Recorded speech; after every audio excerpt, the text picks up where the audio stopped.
Atlas. Thanks so much for joining the We Rise podcast. Really delighted to have you on today. Will you introduce yourself so folks know who I have the joy of speaking to today, please? Yeah, well, thanks for having me, Christine. I really look forward to this conversation. And so I'll just start by saying, my name's Atlas Charles. I live in Kingsport, Tennessee, and have been in the area here in Johnson City for about five or 6 years now. Traveled and lived a bit abroad during that time, but been here for some time.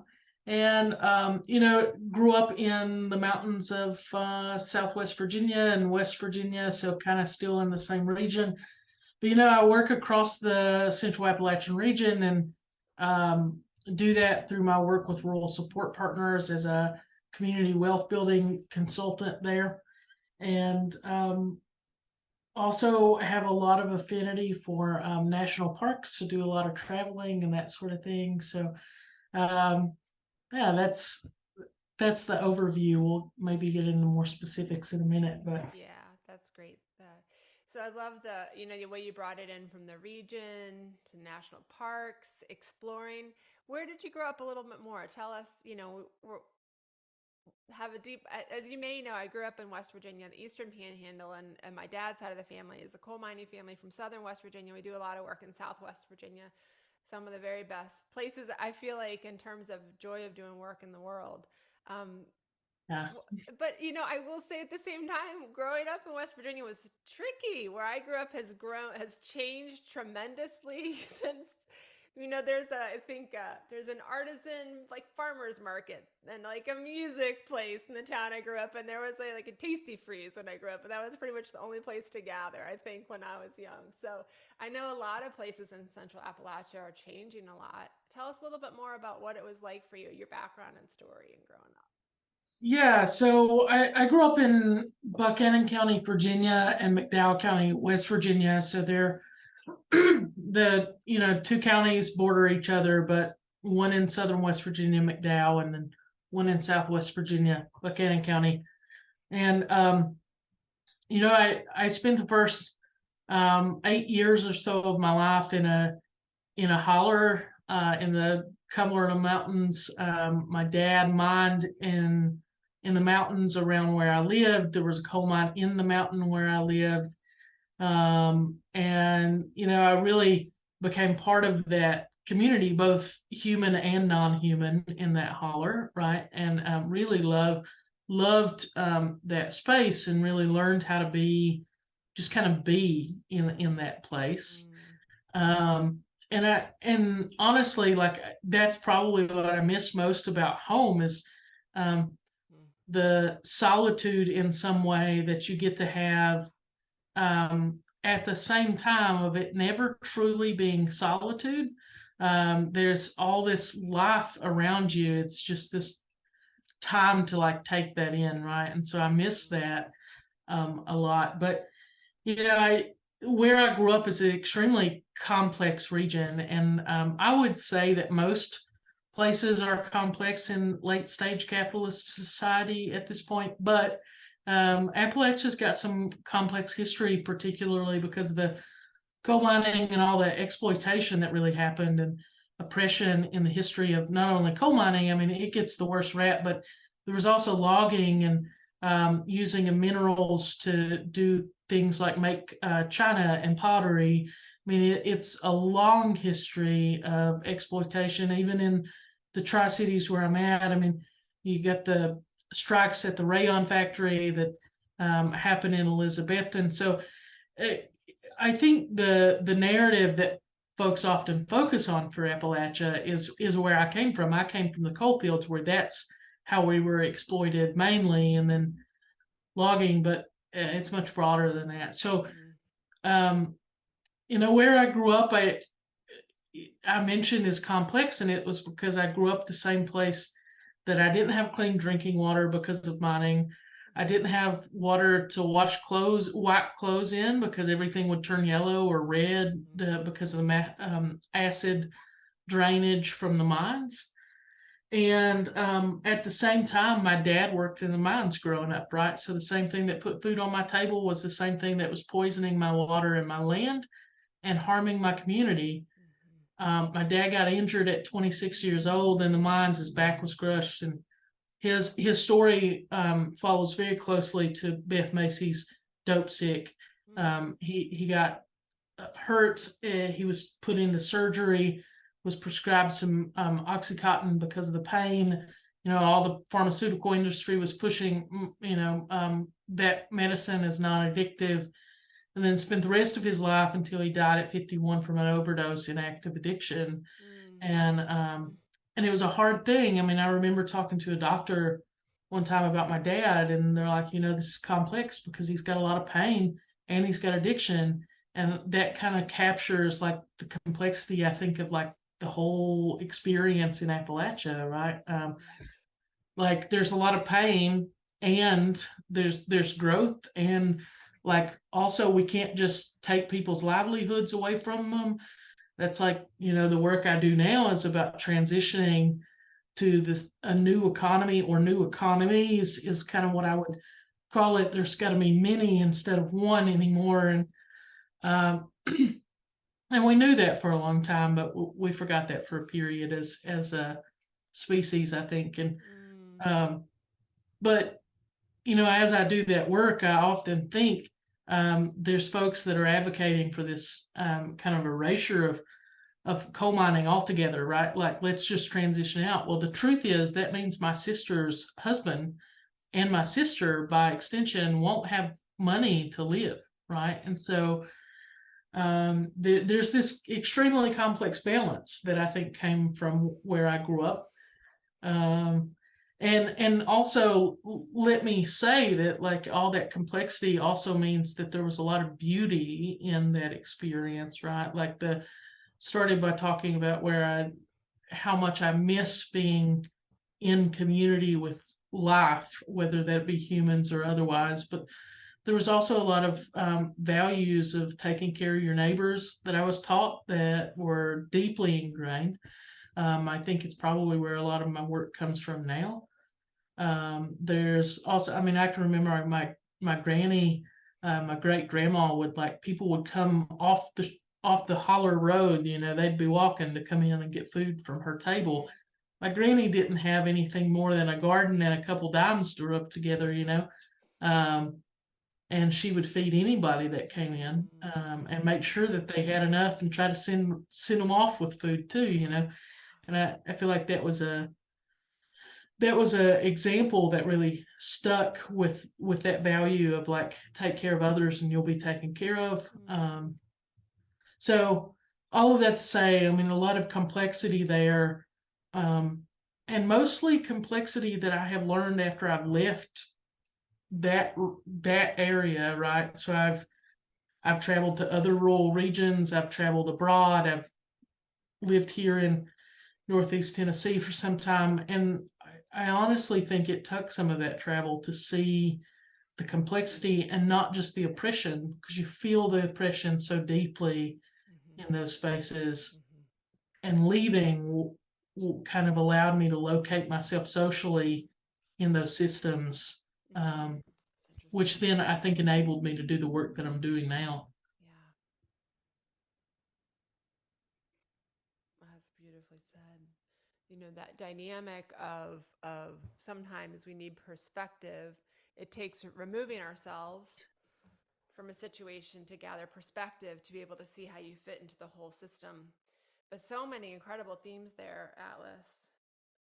I loved how you talked about, you miss the time and space to just be, and recognizing the human species and the non-human species that sounded like were a really core part of your experience in growing up. I think you named so clearly, the complexity. It's a complex balance, you said, and there's also beauty in it. My own, um, I was reflecting on this morning, when you talked about, I think the reason it resonates for me so much, Atlas, to some degree, is about the putting food on the table, but also poisoning at the same time. My own dad completed the 10th grade and went to the army at age 15 and like put his hand on the family Bible and said, no, I'm 16. But he didn't want to work in the mines after his father had a rock that fell on his back and was in a wheelchair my whole life. But incredibly capable still. My grandpa Joe could still drive a car and go on a John boat and do fishing, but was always in a wheelchair. My dad passed at age 53 and had a lot of active alcoholism in that time period. And it's like the complexity of that experience, it's really hard to articulate. So I just want to recognize how I hear all like so much, it seems to be like synthesis in what you just said. And it is so complex and beautiful at the same time. Love of place and also the real challenges. Yeah. Yeah. I mean, I think that's the thing is like, I truly believe that most Appalachians want to stay where they grew up. Right? There's no part of the deepest part of me wanted to stay where I had grown up. And the truth was that not only did I live in this extremely complex environment, but I did it as a non-binary, which I didn't have that term at the time, Mm-hmm. right? But I was always this tomboy that, didn't fit in, and later have kind of just found myself under a trans umbrella somewhere between gender fluid and non-binary, right? But Mm-hmm. I navigated all that complexity as this non-binary queer human that was also autistic, and didn't know I was autistic until I was like 26, Mm-hmm. which is not unusual for people my age. I mean, we didn't have the tools to diagnose folks, and so I think back. I graduated, stayed for community college for a couple years, and then I left just about an hour and a half away. It wasn't far, but it was enough to be away from my home. And after I went to college, those 2 years, I kind of traveled around a bit in the DC area, did some work there, and then ended up in Arkansas, Mississippi Delta area. And there's so many like overlaps and parallels between what was happening in the Delta and what was happening in Appalachia, and the histories that had given rise to those differ in some very significant ways. I mean, racism is a deeply embedded part of Arkansas, Mississippi Delta's history, but it is in Appalachia's too. But the narrative doesn't tell it, right? And so the because the narratives have diverged, the systems are obscured. I mean, we see like coal barons as the villains in our story, and they are in many ways in Appalachia, and slaveholders as the villains in the Delta. But the truth is, there were also barons in the Delta that weren't slave owners, and there were also slave owners in Appalachia that weren't barons, right? And so, like those, I think the narrative as being different kind of obscured the similarities between regions like that. But all of that to say, like I went to Arkansas for a while, and I came back and actually studied Appalachian studies at East Tennessee State University in Johnson City. Really fell in love with Johnson City and the surrounding area here, and have been here other than a short stint for about a year in China. I taught at a university there. But I remember leaving, and I have remembered key times at like in Arkansas where my heart grieves to be back in the mountains, right? And that's what I began this by saying, like I miss the time at home. I mean, I live on a main street in almost downtown Kingsport. I used to live on a 110-acre farm, right? And so like those still are two different places, even though they're still in Appalachia. I mean, I think most people talk about Appalachia as it's one place, but they're very different. And so my heart grieves a lot of times to be where I grew up, to be with my family, to be with the people that I knew earliest, to be with the non-human community that I grew up with. I mean, it's so beautiful in the Cumberland Mountains. I mean, they are hard to drive because of all the curves, and people will often get lost. But If you can navigate them, you can find Right. some of the most If beautiful you can find places. them, you will find. If you can um, make it there. every friend I've ever had come visit me has gotten lost there. Right.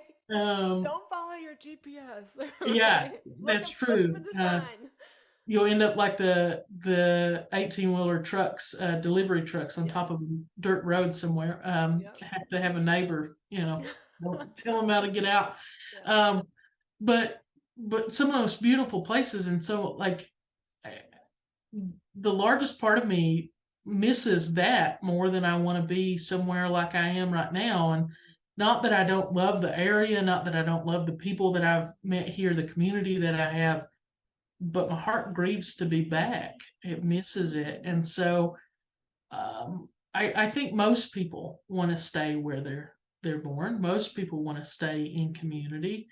Um, and then I think the systems of oppression make it almost impossible for a lot of young people to stay in rural areas, particularly in Appalachia, especially when you got some intersecting marginalized identities. It makes it even more difficult. So that intersection of place and complexity, and also like just how beautiful and oppressive it can be at the same time, um, is a pretty strong theme, I would say, in the last 10 years of my life, is trying to navigate how do I show up in a place where I want to be, where I want to be in the community, but also in a place where I can feel safe and I can feel seen. Um, and it's not always an easy dance to figure out. Yeah, absolutely. It's not an easy dance to figure out. Alice, could you talk a little bit more? You just said something that's so fascinating to me about how most people do want to stay in the place that they were born. Maybe their, community, human and non-human place of origin.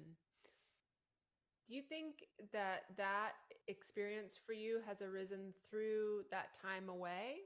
Because I do think that that's true for a lot of people. And I also think there's such a strong push to, you know, whether that's to see what rings true, what perspective rings true for someone once they've had a chance to travel or live in another place, but there's often a pushing against place, I think. And sometimes people return back.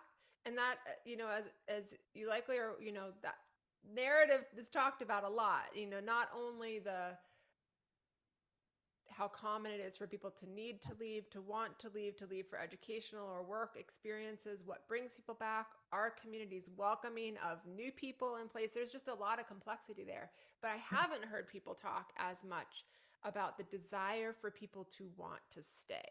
And I think Yeah. that that's really true. But what creates that desire for people to want to stay or come back, do you feel like, for people? So I think that this is also a complex thing to untangle, right? And Mm-hmm. um, so what I would say first is that the reason I believe that most people want to stay, and not necessarily want to stay and not leave, because I think leaving and getting perspective is important in many ways too. But I don't think it has to be that way, right? There's um, hundreds of people that I know that have lived joyful, full lives and never really lived anywhere but in the same county. And so I think the narrative of you have to leave in order to gain some perspective or worldly whatever is not necessarily true. So like that's the first thing. But I think that like we are wired for connection. And I think that is like an undisputable fact at this point. Um, and moving, being footloose, right, like disturbs that connection. It um, it it is hard to rebuild community when you move, um, and you may be able to do that, but it takes time. It takes a lot of effort, and it's not always the most comfortable process. And particularly for marginalized people, I think that process is even harder, right? And so it makes no, like, if those things are true, then it makes little sense to me that if folks had a viable option of staying in a place where they felt welcome and safe and seen, and also able to like engage in work that was meaningful and provided for them, that they would want to go through leaving, right? Because leaving is a hard process to do. I mean, um, every time I have made a move, it has been a really difficult and deeply trying process in many ways to reestablish community in different places. And through that, I have learned a lot, like through living in all the different places. I have gotten a lot of perspective. But ultimately, that perspective has brought me back to actually, I just want to go home. Mm. And the truth is that if I go home, there's things that I'm not sure that are within my range of tolerance, right? I don't think I'll be seen in the same way. I don't think I'll be included in the same way. Although I will say small towns particularly have this very interesting thing where I'm their queer, right? Oh. So so like there may be this philosophical belief that queerness is X, that is, morally whatever. Mhm.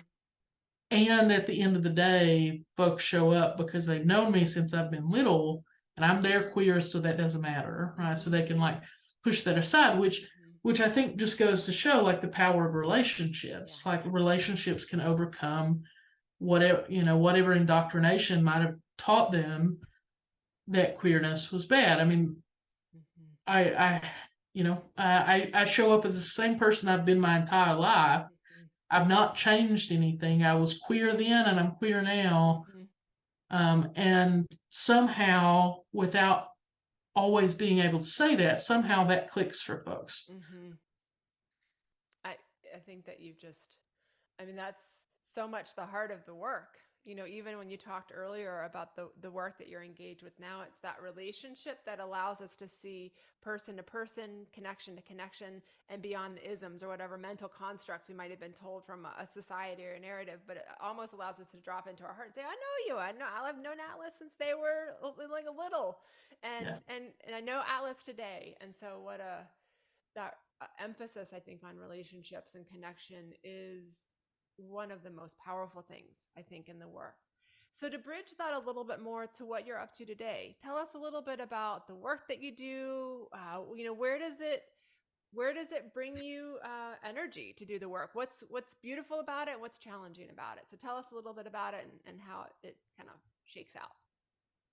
Yeah. So, like my line in the last year about all that complexity has been that because of, I used to say despite the hard experiences in Appalachia, right? But now I say because of my Mm-hmm. experiences in Appalachia, because of the beauty and the struggle, I've shown up and learned how to live mostly as unapologetically and joyfully as I can as me. And that is Appalachian to the core, queer as hell, and committed to futures where kids like me can thrive in towns like I lived in. Mm-hmm. And Beautiful. so that's kind of the work, right? That's the bridge, is that actually like making sense of all that complexity has helped me figure out the why for my work. Mm-hmm. And I also used to say, like, working for futures where kids like me don't have to exist. But the truth is, I just wanted me to have a better childhood, right? I wanted me to have an easier way to connect and stay in the community where I grew up. And so, um, the why for me is working for communities where kids can live joyfully, fully, and authentically as themselves in communities like I grew up in. Mm-hmm. And so to that end, like I do a lot of different things, and so even my family's like, "What exactly do you do?" So I You may, told me 75 times and I still don't get it. What is it that you do? At least that's what yeah, I hear sometimes.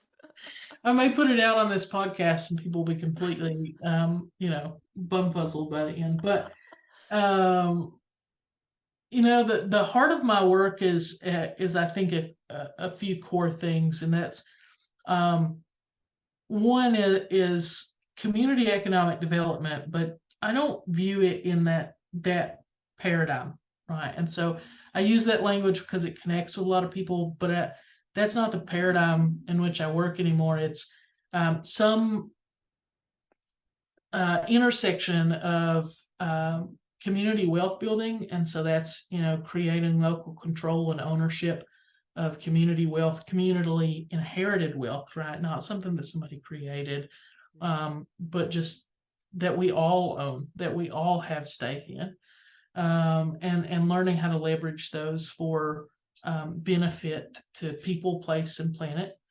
So that's the other part of my work is this regenerative paradigm that's pretty new to me, but was instinctive, right? Like not new in the way that that's the work, but new in the way that there's a term for it.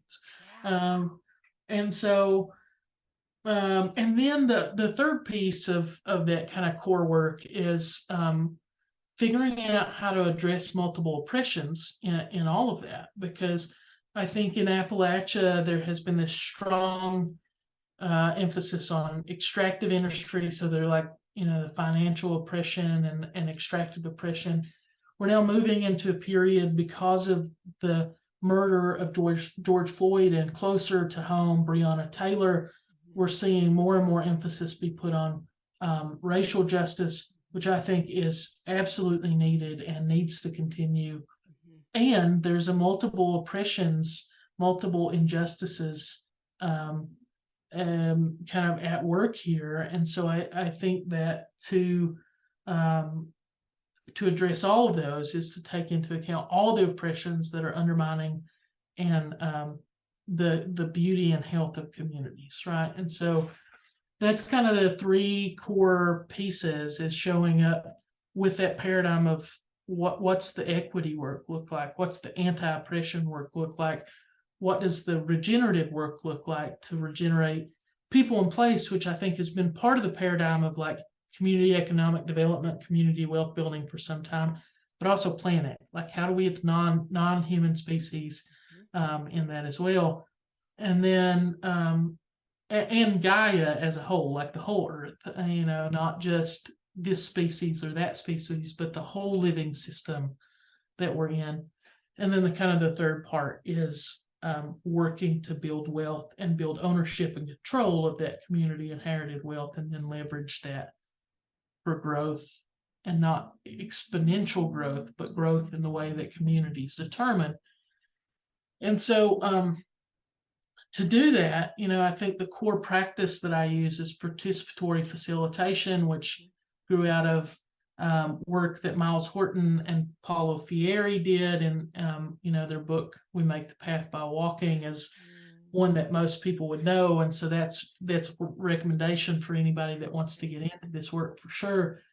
But then Paulo Fieri, even before that book, had some work around social locatedness and popular education-esque theories, in the pedagogy of the oppressed that kind of came into his conversation with Miles Horton. And so the crux of my work is really showing up to be a participatory facilitator for folks, so that the wisdom of people, and so maybe framing this in a bigger way, right, is that I believe the common folk, right, the people who have experienced this their entire lives, have what they need in order to change the systems at play and create thriving futures. I believe that with everything in me. And so my work is to show up and try to unlock that wisdom and to help people do that in a way that allows them to show up and feel comfortable with being messy and putting out incomplete thoughts and showing up and being fully present and authentic and not having to hide any parts of their experience or their person. To try to do that, like once they put that wisdom out, try to do that using my knowledge of and experience with systems leadership, which I have a problem with the word leadership, and stewardship's probably what I would want to use, but people don't always understand it. But showing up and like trying to put that in some kind of actionable format, right? Like they have the wisdom, now let's equip people to do the work. And so I think, if you think about the biggest leverage points in Appalachia for growth and strength and regeneration, right? It is probably to some degree the Appalachian grit and the experience of people. And I think most of the time we want to romanticize grit as a hope-fueled thing. The truth that I think is more likely is that it's a survival-fueled thing, right? That grit comes out of survival, and then once you learn to survive, then you can look at trying to thrive, right? And so like the grit gets you to the survival place. Then I think there's some hope in the transition to like thinking, well, we can move this system to thriving, right? And so, and then if you look at what has held back Appalachia, I mean, we've talked about some of it, but one of the largest things that come up over and over in conversations is a leadership vacuum, right? And I don't think that's necessarily the right term. I think a lot of what it is that we have folks that have the experience and have the want to show up and be community stewards and to move forward futures where people can thrive, but they're under-equipped, under-resourced, and in many ways, there's been a disinvestment in creating those community stewards, right? And so like active disinvestment. And so I find my work to be some intersection of, I do coaching, so an intersection of creating more well-equipped, not creating to begin with, but more well-equipping community stewards to move forward work that they believe that their community needs and that their community is informing. So it's not just somebody's, ego standing up and saying, this is what my community needs, but a community steward that can truly listen deeply to their community and then move forward what needs to happen. Going back to that common folk know what needs to happen, it's drawing that wisdom out and then putting that in a workable plan. And then, the other thing is showing up with like working groups like I do in Central Appalachian Network with food and ag, for example, that are moving forward, a pretty large scale regional project to try to improve pad infrastructure, processing, aggregation, distribution infrastructure across the region, and to do it in a strategic way that's going to build pathways for real opportunity for farmers to become profitable, which I know most people in America would be like, okay, so farmers aren't profitable. No, it is a really hard business, right? And so that's one of the initiatives that they're taking on. So showing up to be like a facilitator to listen to folks doing that work, but also a strategist in many ways and put that together with systems work. And so the new part of my work that I want to mention, and one that I'm super excited about, is that in the new year, I'll be launching facilitation trainings, participatory facilitation trainings. And in those, I mean, the ultimate goal for me is when I sat down and really thought about facilitation trainings as a possible avenue, I was like, okay, so what's the end goal of this, right? What happens in 25 years that's going to be different if I do this? And the vision of seeing a well-equipped community steward show up with participatory facilitation techniques to unlock the wisdom in their communities and then to be able to use that wisdom to turn collaborative work to collective work Mm. is hugely exciting to me, right? Being able to equip folks to actually move forward participatory work in their communities. And so that's kind of the next phase for me for my work. But um, yeah, I'll stop rambling because folks are probably going to be like, okay, what the hell does Atlas do? Oh, so many beautiful threads. I really hear, I love just Alice, the way you describe common folk have the wisdom and knowledge to be able to do what they see needs to be done in their own communities, and then how to really help create a process that lets that come out. There's so many threads I want to tease out there. I do want to move to some of our quick whirler questions soon, but I want to ask a little bit of a trickier question based on your experience. And you talked about that survive to thriving and grit, and I completely agree with you that that grit really comes from having dirt under your fingernails. It's that lived experience. And you talked about your granny earlier, and your granny still made sure, was still, your granny was able to help provide for others, um, and ensure a sense of self-reliance, self whatever. That it's not quite self-reliance, but how do you fill up your own cup proverbially or literally first, but still have enough to spill over to the saucer, as Lisa Nichols says, to get from the saucer, whether that's produce from the garden or launching participatory facilitation trainings.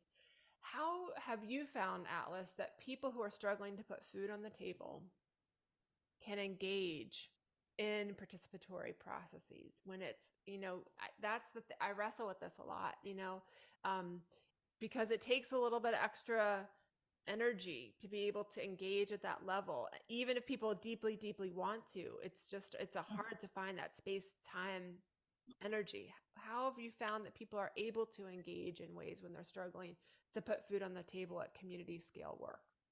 Yeah. Well, so there's two questions that I often think about here, right? And it's one, what about the people who are struggling to put food on the table, as you ask? But two, what about the people struggling to stay alive? Right? And I asked that out of a pretty deep personal experience with about 27 and a half years of suicidality in my life. Mm, And for much of that 27 years, probably 22 or so of it, I kind of lived in this very hopeless place, didn't really know like what there was worth living for. mhm, And I came to a point where I decided that if I was going to continue to live, that I had to know what I was living for. mm, And so that was like somewhere in my mid 20s, started to really look at that. And it was community. I have to have a community. mhm, I have to be able to have meaning in my work, and I have to be able to have joy in what I do. And mhm, so those are probably three big ones. I've got some other ones, mhm, but those are three big ones there. And so um, for me, I mean, I showed up and did community work almost as a part of over functioning to compensate for my depression and mhm, those things. And just as a note, 2 years ago, I started working with a really good counselor and started taking medicine for the first time. And the medicine was what changed my life.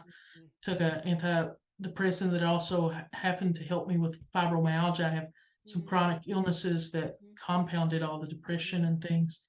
Once the pain went away, and once my brain chemistry was kind of balanced, I've had two instances of any suicidal ideation, and it was like very mild in the last 2 years. mhm, That is one of the biggest celebrations I can ever mhm. talk about in my life, and Woo-hoo. it's also my plug for counseling and psychiatric treatment when needed. Mhm, Right, and mhm, everybody knows that when they need it, it's the stigma that keeps us from doing it. I knew for 4 years that I needed to go to a psychiatrist, and I wouldn't do it, even though my mom had made a great example in my life and always told me that was an option that I should never be ashamed of. mhm, But I still fought it for 4 years, mhm. and so that's my plug Yeah. for that. But but so that there's that portion too, right? Is like what happens when somebody can't like get out of bed? What have like how do you expect people to show up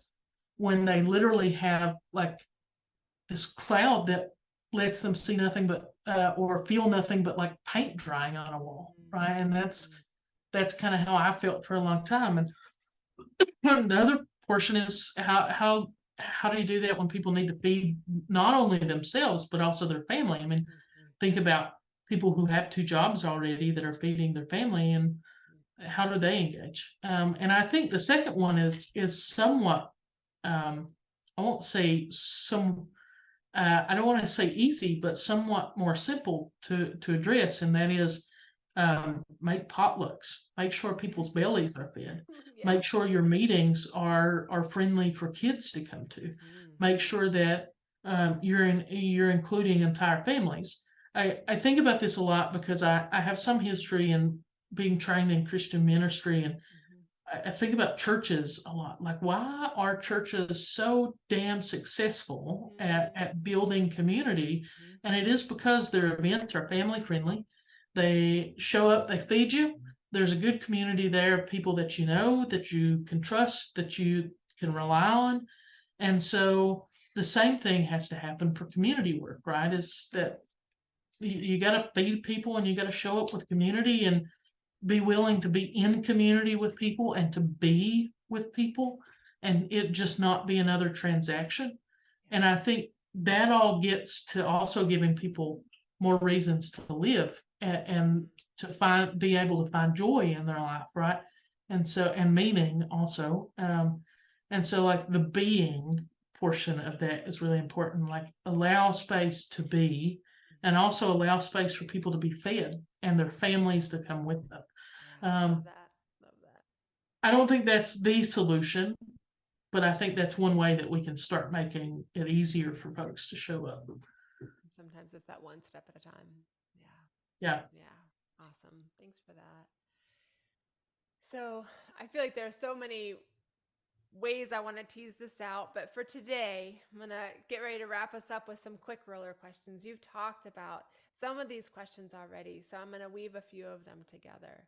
Um, in a couple words, Atlas, tell us what brings you joy and what keeps you moving forward on the days you struggle.